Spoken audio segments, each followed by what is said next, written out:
On the bench today is a Marantz 1180DC integrated amplifier. The customer, or the owner, is reporting that there's a channel out, so we're going to see what that's about. What I'm going to do first is, first got to change the bulb out. Plug it into my dim bulb tester, see what happens there. Check the speaker terminals for DC, make sure there's no DC present. Then I'll attach, assuming those are fine, I'll attach a source to it and connect it to the speakers and see if I can determine what's going on with the sound. So I'm going to move the camera up top. You know, actually what I'll do, let me get my dim bulb tester here. I'll just plug it in so we can at least see what's going on with lights on it.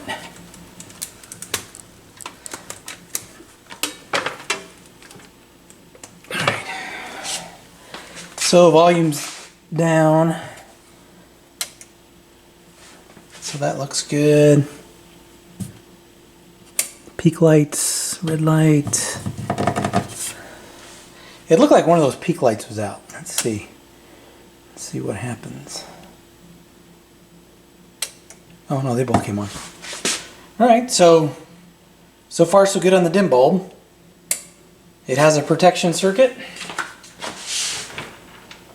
What the heck, you know what, I'm actually going to have to grab my other tester because it is in the house. So I'm going to move the camera up top and test the speaker terminals, make sure there's no DC. That it came out of protection, so it should be fine.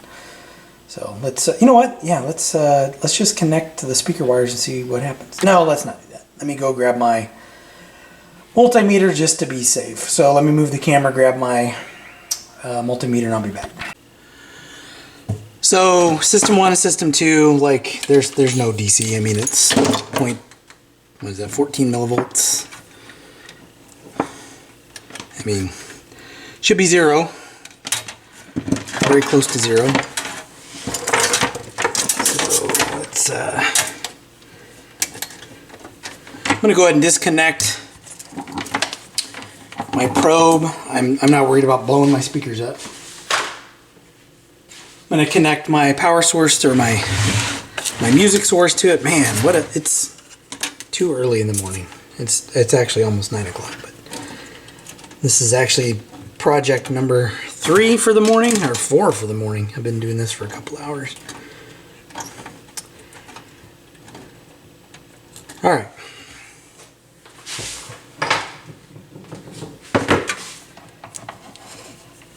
Let's do, okay, so it's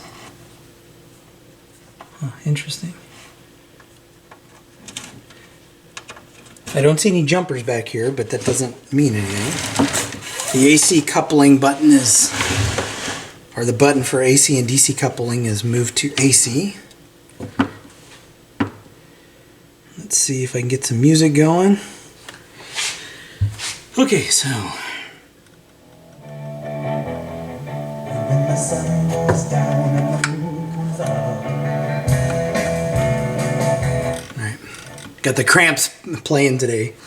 So there's definitely lower output on the right channel, but I don't want to get dinged or anything, and I like to listen to actual music, not canned YouTube music. So I'm going to go ahead and go through all of the controls and see if I can figure out what's going on with that channel there. Hopefully it's just a dirty control. So let me play around with this and I'll come back and let you know what I found.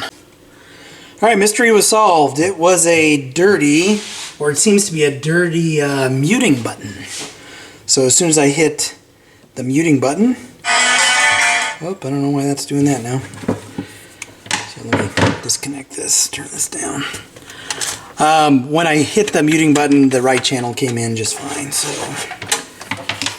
So what I'm going to do with this is a basic service at this point. So I'm going to get in here and clean all the controls, do a cosmetic cleaning on the outside, dust out the inside, depending on how dirty it is. Pull down the service manual, see what I can find for adjustment procedures and alignment procedures. and make sure that, no, that's loose. Make sure that DC offset and bias are adjusted per the service manual, and hopefully return this to the owner without any major issue. Knock on wood. So what I'm going to do, take the case off, start cleaning the controls, clean out the inside. I'll kind of show you the before and after once I do that, and then I'll go on to the next step. I want to check back in here real quick just to kind of show you what is going on the inside of this. I don't see any evidence of any repairs. I don't see anything that would cause me any immediate concern. As I poke around and look at this, I don't see any bulge caps, burned out components. It looks like I can get to all the switches from the top here. I'm going to have to probably flip it over to make sure I can clean some of the controls, because like the selector knob, actually I've got to clean it back here.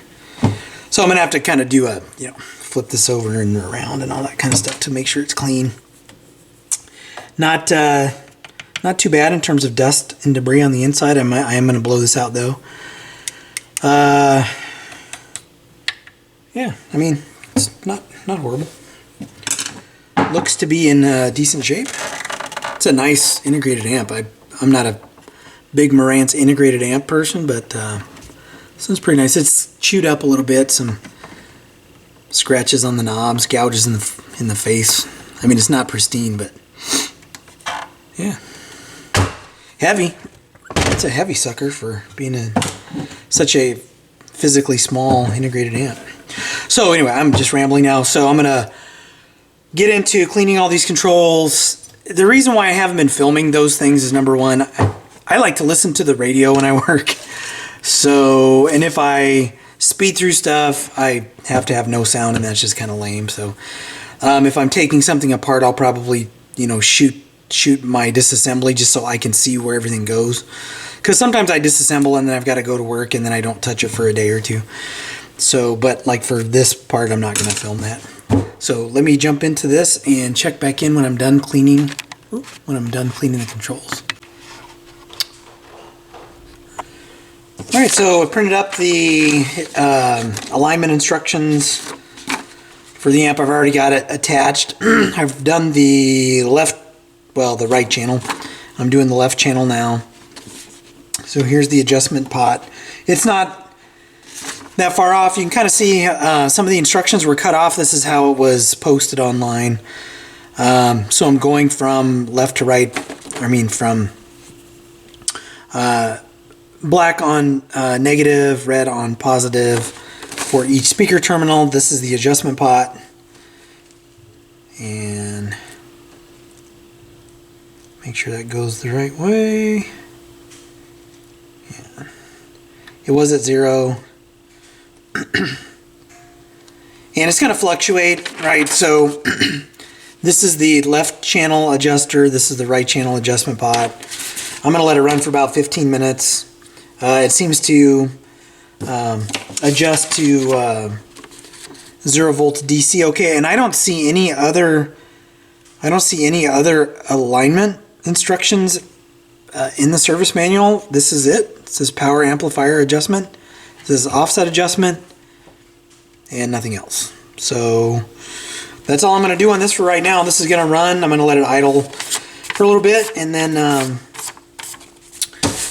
once it warms up, I'll set both sides to 0 again after about 5 or 10 minutes, and I'm going to go and start cleaning this thing up. So really not much more to add to this. It seems to be okay. I'll do another sound check just to make sure, and I'll try to get it as clean as I can. But I'm going to go ahead and call this one done, at least for the video, for right now. So if you like what you see, hit like, hit subscribe, and I'll catch you in the next video.